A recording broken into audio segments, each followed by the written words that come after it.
वैसे ही बिहार के जनता अपन शक्ति भुला गई बा।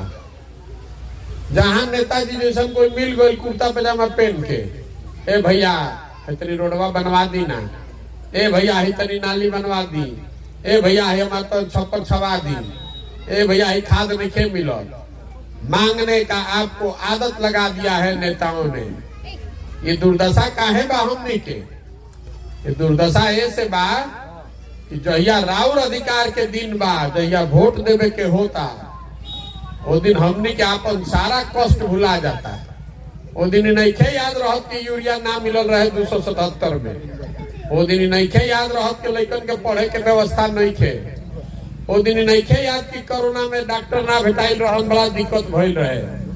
उस दिन आप नहीं देखते हैं कि हमारा लड़का 12-25 साल 30 साल का जवान लड़का कहीं जाकर मजदूरी कर रहा है। वो दिन तो खाली याद बा कि हमार जात का बा, चल अपना जात वाला के जिता दिया जाए। जे जात से बच जाता होगा कि हिंदू मुसलमान भारत पाकिस्तान करके वोट लिया था। याद बा ना 2019 में कोई के याद पड़ल कि भाई नोटबंदी भइल रहे आ डीजल पेट्रोल के दाम सब भुला गए। सबे कहता छोड़ा ही राधा मोहन के, छोड़ा विधायक के, पहले मोदी जी के जितावे के बाद पाकिस्तान के सबक सिखावे के बाद भारत नहीं का पुलवामा हो गई बा, चलो चलो चलो सब जाके वोट दे दे। आज दोनों से बच जाता तो कहता कि के भैया जाए जितनो खराब होके। और लालू जी वाला अपराध राज रहे नहीं जानत, बड़ा खराब रहे। 5 बजे आदमी गाँव सरे से छोड़ के भागत रहन घर में, ऊ ना चाहिए रे भाई। जाए नहीं अच्छा होके चाहे खराब, ये भाजपा के चले दी। और चौथा हमने के मुसलमान भाई लोग बा, ये लोग कहता कि ये भैया भाजपा तो मुसलमान विरोधी पार्टी बा, भाजपा के तो वोट दिया ही ना। अब बिहार में तो बचल के लालू जी के ललटेन, बिहार में तो दुइये को ना दल बा भाई, एगो लालू जी के ललटेन, एगो मोदी जी के भाजपा। नीतीश कुमार के तो कोनो दले नहीं थे, कभी ललटेन पकड़ के लटकियन, कभी कमल के फूल पर बैठ के पौड़ता, पते नहीं लागत कि हम थे। तो मुसलमान भाई लोग डर के परेशान होके कहता कि जाए दीजिए ही चाहे मरी है, ललटेने बा ललटेने के वोट दिया। ईमानदारी से बताई तो यही 4 चीज पर वोट होता कि नहीं के हो? तो काहे के माथा पीटता नहीं जा, जहाँ जे जाता है भैया है नहीं खे, भैया है। शिक्षा व्यवस्था ध्वस्त हो गई बा। अपने दिल पर हाथ रखकर अपने बच्चों के नाम पर जरा बताइए तो कि शिक्षा व्यवस्था विद्यालय खातिर कभी जीवन में वोट किए हैं? तो काहे आपका शिक्षा व्यवस्था सुधरना चाहिए? वोट कीजिएगा पुलवामा के नाम पर और सो खोजिएगा कि बच्चा को पढ़ने का स्कूल मिले, तो मिलेगा? इसीलिए पदयात्रा कर रहे हैं, वोट नहीं की मांगो, हाथ जोड़ के रोआ के समझावे आई बानी। गाँवे गाँवे जाके अपन घर परिवार छोड़ के, ठंडा होके जाड़ा होके घर पैरे पैर जाता नहीं, हर जगह हाथ जोड़ता नहीं आदमी के।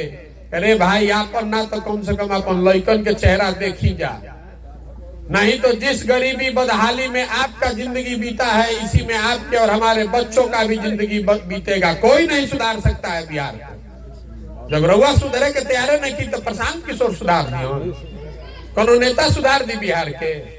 एगो प्रशांत किशोर आज की 10 प्रशांत किशोर सुधरे वाला नहीं थे। आपके शरीर, लड़का के शरीर पर कपड़ा नहीं है, वो पढ़े जाता पढ़ाई नहीं के हो तो जब पिलुआ वाला खिचड़ी खियावल जाता।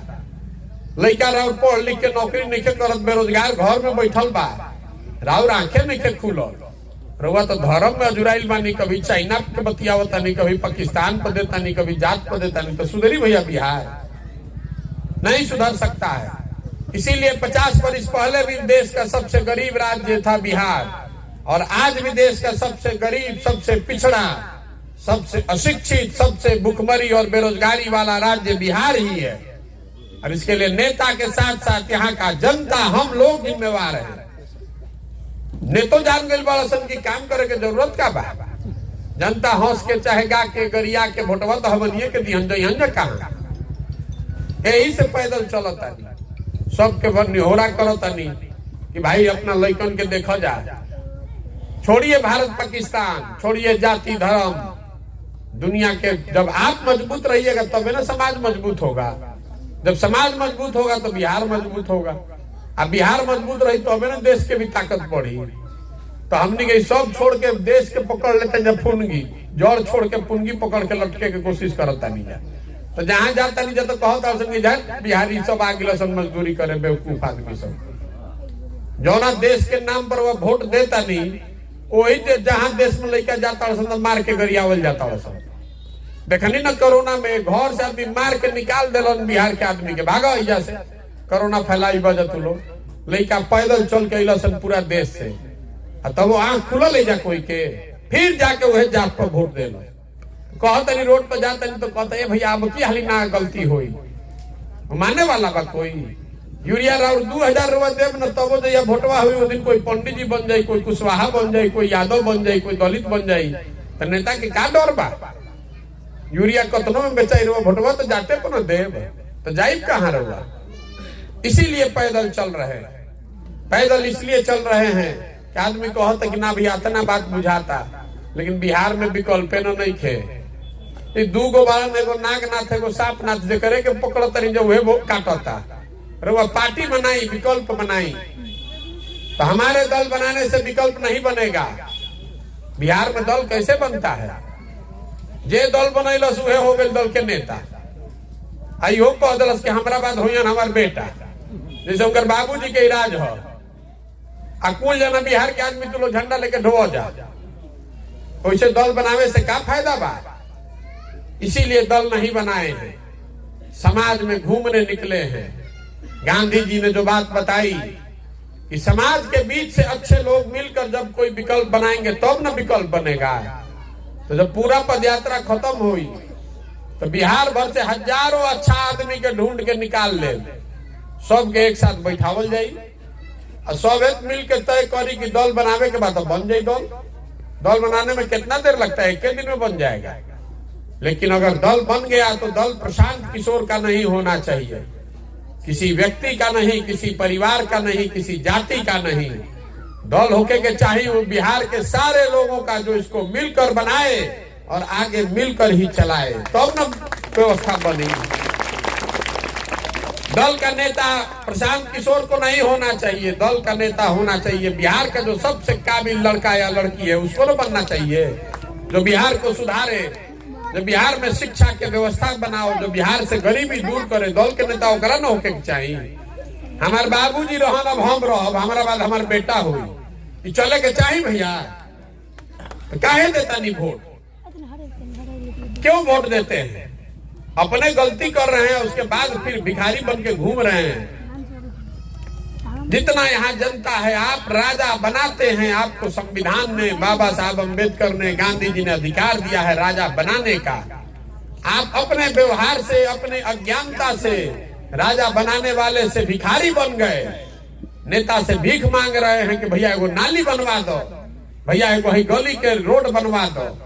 आ तबो नेता और बात नहीं के सुनो, आ तबो आंख नहीं के खुलत रहो, तो कैसे सुधरी? पदयात्रा इसलिए भी कर रहे हैं कि जब गाँव गाँव जाता नहीं तो देखो तनी समस्या लौकता। कहीं सड़क नहीं खे, कहीं स्कूल नहीं खे, कहीं नाली नहीं खे, गली नहीं खे, अस्पताल नहीं खे, नहर के पानी नहीं खे आवत, ये सब बात पता चलता। तो पदयात्रा का उद्देश्य है कि हर पंचायत का, बिहार का नहीं, बिहार के हर पंचायत का विकास के 10 साल का योजना बना रहे हैं। देश विदेश के 500 से ज्यादा आदमी को लगाए हैं कि नीचे जो देखो तनी देख के 10 साल के योजना बनो कि हर पंचायत के विकास कैसे हुई। अब टूटल व रोड बन जाए, ये विकास नहीं है, ये तो समस्या का समाधान है। नेता आजकल बिहार में ये बके रोड टूटल हम बनवा दे, ये विकास नहीं है। आपको जो योजना हम जारी करेंगे उसमें आपके समस्या का समाधान का तो होगा ही बात, उसके साथ साथ ये भी बताएंगे कि हर पंचायत में बच्चों के पढ़ने के लिए बेहतर व्यवस्था कैसे बनाई जाएगी। आपको ये भी बताएंगे कि हर पंचायत में, आपके पंचायत में किसानों की आमदनी को कैसे बढ़ाया जाएगा। आपको ये भी बताएंगे कि आपके पंचायत में 500 से 1000 नए रोजगार कैसे पैदा किए जाएंगे, ताकि किसी लड़के को पंचायत से बाहर जाके रोजगारी मजदूरी न करना पड़े। ये व्यवस्था बना रहे हैं। ऐसे पैदल पैदल घूमता नहीं। अब वोट लेवे खातिर ना, जैसे नीतीश कुमार और तेजस्वी यादव कहा कि हम आई तो 10 लाख नौकरी दे दे, मिलल कोई के नौकरी? सब लड़का ऐसा ही मारल फिरता। ये वोट लेने का अभियान नहीं है। बनाकर योजना जारी करेंगे, आप उसको देखिए, पढ़िए, समझिए, ठीक लगे तो अपनाइए, नहीं ठीक लगे तो फेंक दीजिएगा। ये बनाने के लिए घूम रहे हैं पैदल पैदल। तब रउआ बताई कि प्रयास होके के चाहिए कि ना होके के चाहिए? अरे ठंडा पाए का मतलब ये थोड़े बा कि मुंह से आवाजें ना निकली। सवाल पूछ रहे हैं उसको बताइए और हाथ उठाकर बताइए जोर से। जब पूछेंगे तब हाथ उठाइएगा। हाँ तो हाँ, ना तो ना। पिछले 30 साल में, 40 साल में आपने जिसको भी वोट दिया है, सबने आपको और आपके बच्चों को ठगा है। अब समय आ गया है कि बिहार की जनता मिलकर गांधी जी के विचार के आधार पर मिलकर एक नया विकल्प बनाए, जनता का विकल्प बनाए। आप बताइए, जनता को मिलकर ये प्रयास करना चाहिए कि नहीं करना चाहिए? करना चाहिए ना भाई। तो आदमी कहता है भैया इतना बुझा गए, लेकिन चुनाव कैसे जीतल जाए?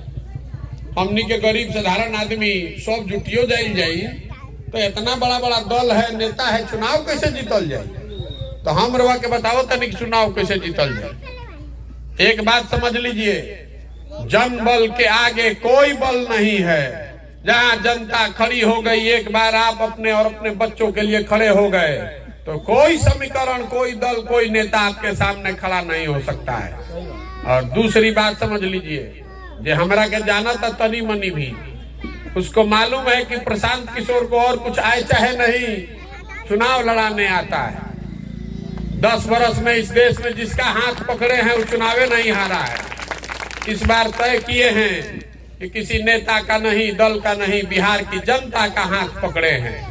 जिसको समाज चुनकर बीच में से, अपने बीच से निकालेगा, उसी के पीछे अपनी पूरी ताकत, शक्ति, पैसा, बुद्धि लगाएंगे और आपके सहयोग से उसको जिता कर लाएंगे।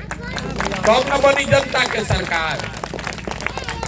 बिहार तब सुधरेगा जब हजारों अच्छे लड़के वार्ड सदस्य जीत कर आए, जब 5000, 6000 अच्छा मुखिया बन जाए, जब जिला परिषद में अच्छे लोग चुनकर आए, 100-150 अच्छा आदमी विधायक बने, तो अब न बिहार सुधरी। खाली मुख्यमंत्री बदले से बिहार सुधरे वाला बा भाई?